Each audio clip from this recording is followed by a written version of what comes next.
பார்க்க மாட்டாங்க. ஆக ஒரு பக்கம் விவசாய வீழ்ச்சி, ஒரு பக்கம் பஞ்சாலை வீழ்ச்சி, ஒரு பக்கம் தீப்பெட்டி வீழ்ச்சி.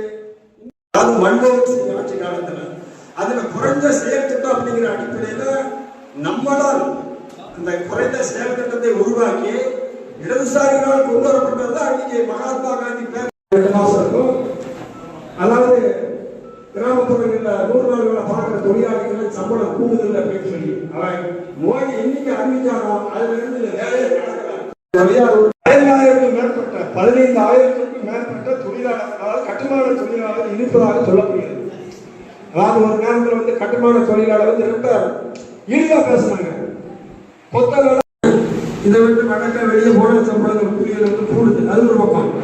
ஆக இதர தொழில இருந்து விடுபட்டவர்கள் வேலையிலிருந்து நிற்கிறவர்கள் எல்லாமே இன்னைக்கு கட்டுமான தொழிலை நோக்கி சொல்றேன். அப்படின்னா கட்டுமான தொழில வந்து ஒரு இன்னைக்கு படித்த பையங்களே வேலை இல்லாமல் ஏகப்பட்ட ஸ்டூடெண்ட்ஸ் இன்னைக்கு வந்து இந்த கட்டுமான தொழிலை நோக்கி தான் வர்றாங்க.